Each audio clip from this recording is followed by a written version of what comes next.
Hi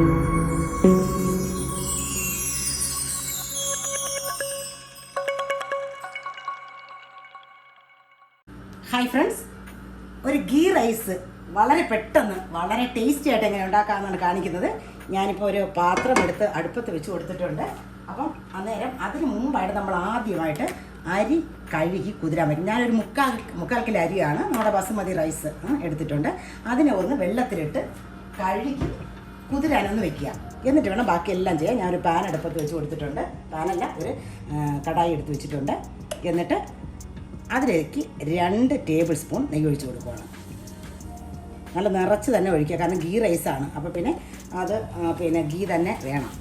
അപ്പോൾ ഗീ ഒന്ന് ഉരുകട്ടെ. നമ്മുടെ ഗീ ഉരുകി വന്നിട്ടുണ്ട്. അപ്പോൾ നമുക്ക് അതിലേക്ക് നമ്മുടെ സ്പൈസസ് ചേർത്ത് കൊടുക്കാം. ആദ്യം തീ കുറച്ച് വയ്ക്കുക. എന്നിട്ട് ഞാൻ ഒരിച്ചിരി ജീരകം, നമ്മുടെ നല്ല ജീരകം 1 ടീസ്പൂൺ നിറച്ചെടുത്തിട്ടുണ്ട്. ആ ജീരകം ഒന്ന് പൊട്ടിയ ശേഷം മതി ബാക്കിയുള്ളത് ഇടുന്നത്. ഞാനൊരു 3 ഏലക്ക, ഇച്ചിരി കറുകപ്പട്ട, 2 ഇച്ചിരി ഗ്രാമ്പു, ഒരു ശകലം കുരുമുളക് ഇത്ര എടുത്ത് വെച്ചിട്ടുണ്ട്. നമുക്ക് അതിട്ട് കൊടുക്കാം. അതൊന്നും കരിഞ്ഞു പോകണ്ട, ജസ്റ്റ് ഒന്ന് ചൂടായി അതിൻ്റെ ഒരു മണം ഒന്ന് നമ്മുടെ നെയ്യിൽ പിടിച്ച് കിട്ടിയാൽ മതി. അതിലേക്ക് ഞാനിവിടെ ഒരു വലിയ സവോളയും ഒരു 3 പച്ചമുളകും കൂടെ സ്ലൈസ് ചെയ്ത് വെച്ചിട്ടുണ്ട്. പച്ചമുളക് മുറിച്ചിട്ടിട്ടുണ്ട്, ഉള്ളി സ്ലൈസ് ചെയ്തിട്ടുണ്ട്. അതും കൂടെ അങ്ങോട്ട് ഇട്ട് കൊടുക്കാം. എന്നിട്ട് നമുക്കിതിനൊന്ന് വഴറ്റാം. ഈ ഉള്ളി വഴണ്ട് വരുന്ന സമയം കൊണ്ട് നമുക്ക് ഒരു മിക്സിയുടെ ചെറിയ ജാറിലേക്ക് ഒരു 7 കാഷ്യൂനട്ട് ഇട്ട് കൊടുക്കണം. ഒരു കഷ്ണം ഇഞ്ചിയും കൂടെ ഇട്ട് ഒന്ന് നല്ലവണ്ണം അരച്ചെടുക്കുക. നമ്മുടെ ഉള്ളി വഴണ്ട് വന്നിട്ടുണ്ട്. വഴണ്ടങ്ങ് ഒത്തിരി മൂക്കുമൊന്നും വേണ്ട, ജസ്റ്റ് കറി ഇതൊന്ന് വെന്ത് ചേരണം നമുക്ക്. എന്നിട്ട് നമ്മുടെ അരി നമ്മൾ കഴുകി കുതിർത്ത് വെച്ചേക്കുന്ന അരി ഇട്ട് കൊടുക്കാം. അപ്പോൾ അരി എടുക്കുമ്പോഴത്തേക്ക് ഇത് 3/4 കിലോ അരിയാണ്. ഏതെങ്കിലും ഒരു പാത്രത്തിൽ ഒരു മെഷറിംഗ് കപ്പിൽ അളന്നെടുക്കുക. ഞാനൊരു ഗ്ലാസ്സിലാണ് അളന്നിരിക്കുന്നത്. അപ്പോൾ കാരണം നമുക്ക് വെള്ളം വെക്കാൻ വേണ്ടിയിട്ടാണ്. അതൊരു 3 ഗ്ലാസ് അരിയുണ്ട്. അപ്പോൾ നമുക്ക് ആദ്യം ഈ അരിയെ ഇതിനകത്തോട്ടിട്ട് ഒന്ന് സോട്ട് ചെയ്യാം. നമ്മുടെ അരിയിട്ട് അതിനെ ഞാനൊന്ന് സോട്ട് ചെയ്തിട്ടുണ്ട്. ഇങ്ങനെ ഒന്ന് ചെയ്യണമെങ്കിൽ നമ്മുടെ ഗീ റൈസിന് നല്ലൊരു ടേസ്റ്റ് ഉണ്ടാകത്തുള്ളൂ. ഈ അരി ഒന്ന് നമ്മുടെ നെയ്യിൽ കിടന്ന് ഒന്ന് ജസ്റ്റ് ഒന്ന് വഴണ്ട് കിട്ടണം. ഇനി നമ്മൾ അരി അളന്നെടുത്ത ഏത് കപ്പിലാണ് ഗ്ലാസ്സിലോ ആണോ ആ ഗ്ലാസ്സിൽ തന്നെ വെള്ളം അളന്നെടുക്കുക. ഇതിപ്പോൾ എനിക്ക് 3 ഗ്ലാസ് അരിയാണുള്ളത്. 3 ഗ്ലാസ് അരിക്ക് ഒരു 5.5 ഗ്ലാസ് വെള്ളം. അതായത് ഇരട്ടിയാണെന്നുണ്ടെങ്കിൽ 6. ഒരിക്കലും ഇരട്ടി വെക്കരുത്. ഇരട്ടിയിൽ ഒരു 1/2 കപ്പ് താഴ്ത്ത് വയ്ക്കുക. അപ്പോൾ ഇത് ഒരു 5.5 കപ്പ് വെള്ളം എടുത്തിട്ടുണ്ട്. 5.5 ഗ്ലാസ് ഞാൻ ഏതിലാണോ നമ്മൾ അളന്നെടുക്കുന്നത് അതും ഒഴിച്ചു കൊടുക്കുക. ഞാനിപ്പോൾ എല്ലാം ഒഴിക്കുന്നില്ല, ഇച്ചിരി ബാക്കി വെച്ചേക്കുവാണ്. ഈ വെള്ളത്തിൽ വേണം എനിക്ക് നമ്മുടെ കശുവണ്ടി അരച്ചിങ്ങോട്ട് ഒഴിക്കാനായിട്ട്. ഒരു ഇച്ചിരി വെള്ളം ഞാൻ മാറ്റി വെച്ചിട്ടുണ്ട്.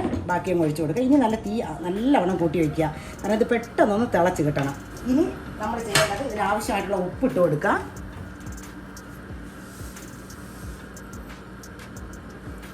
ചോറിനായതുകൊണ്ട് ഇച്ചിരി ഏറെ ഉപ്പ് വേണ്ടി വരും. അപ്പം നമ്മൾ ആ ഉപ്പും കൂടെ അങ്ങോട്ട് ഇട്ട് കൊടുക്കാം. തിളച്ച് കഴിയുമ്പോൾ ഉപ്പ് നോക്കണം, എന്നാലും നമുക്കറിയാൻ പറ്റത്തുള്ളൂ. നമുക്ക് ഇച്ചിരി ഇട്ട് കൊടുക്കാം.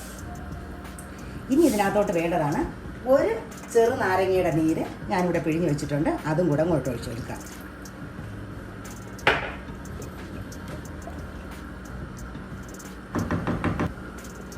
കശുവണ്ടി അരച്ച് വെച്ചിട്ടുണ്ട്. ഈ വെള്ളം നമ്മൾ നേരത്തെ അളന്നെടുത്ത വെള്ളത്തിൽ നിന്ന് തന്നെയാണ്, 5.5 കപ്പ് വെള്ളത്തിൽ നിന്ന് തന്നെയാണ്. അത് നമുക്ക് ഒഴിച്ച് കൊടുക്കാം. ബാക്കി ഇച്ചിരി വെള്ളമുണ്ട്, അത് ഇതും കൂടെ ഇതിനകത്തോട്ട് ഒഴിച്ച്. ഇഞ്ചിയും കശുവണ്ടിയും അത് മാത്രം മതി കേട്ടോ. ഇത് ഇങ്ങനെ ഒന്ന് ചെയ്ത് നോക്കണം, നല്ല ടേസ്റ്റാണ്. ഇനി ബാക്കി വെള്ളം ഉണ്ടെങ്കിൽ അതങ്ങ് തീർത്ത് ഒഴിച്ച് കൊടുക്കുക. എല്ലാം കഴിഞ്ഞ് എന്ത് പെട്ടെന്നാണ് ചോറാകുന്നത്. ഇതൊന്ന് തിളച്ച് കഴിയുമ്പോൾ സിമ്മിലേക്ക് ആക്കി വയ്ക്കുക. പിന്നെ നമ്മുടെ ഓപ്ഷണലാണ്. നമുക്ക് വേണമെന്നുണ്ടെങ്കിൽ കശുവണ്ടി മുന്തിരിയും വറുത്തിട്ട് കൊടുക്കാം, ഉള്ളി വറുത്തിടാം, എന്ത് വേണേലും നമുക്ക് ചെയ്യാം. ഞാനിവിടെ ഉള്ളി വറുത്തിടുന്നില്ല, നമ്മൾ കശുവണ്ടിയും നമ്മുടെ റൈസിനും കൂടെ വറുത്തിടുവാണ്. അപ്പോൾ നമുക്കിത് അടുപ്പത്ത് വെച്ചിട്ട് ആ വരുന്ന സമയം കൊണ്ട് ഇതൊക്കെ വറുത്ത് വയ്ക്കാം. അപ്പോൾ നമുക്ക് ആദ്യം ഇത് തിളയ്ക്കുന്നിടം വരെ അടച്ചു വയ്ക്കാം. നമ്മുടെ അരി തിളച്ച് വന്നിട്ടുണ്ട്. ഇതൊന്ന് ഇളക്കി വെച്ച് ഉപ്പ് നോക്കുക. എന്നിട്ട് നമ്മൾ സിമ്മിലാക്കി കൊടുക്കുക. വേണമെങ്കിൽ ഒരു മെഷിലൊക്കെ ഇറക്കി വയ്ക്കുക, അത് വേണമെന്നില്ല. ഇതേണ്ട,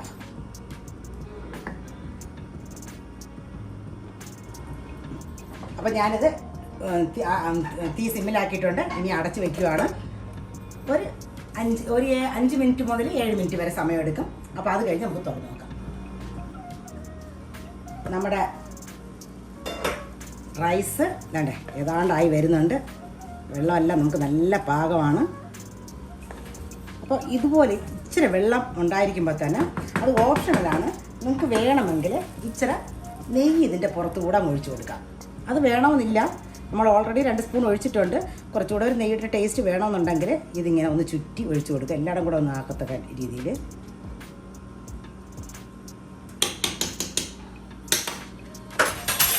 ഞാനിവിടെ നമ്മുടെ റൈസിനും കാഷ്യൂ എല്ലാം വറുത്ത് വെച്ചിട്ടുണ്ട്. ഇതൊന്ന് ഒരു 2 മിനിറ്റ് കൂടെ കഴിയുമ്പോഴത്തേക്കും നമുക്കതും ഇട്ട് ചോറ് ഇറക്കാം. അങ്ങനെ നമ്മുടെ അടിപൊളി ഗീ റൈസ് റെഡി ആയിട്ടുണ്ട്. എല്ലാവരും ഉണ്ടാക്കി നോക്കണം. Okay, by.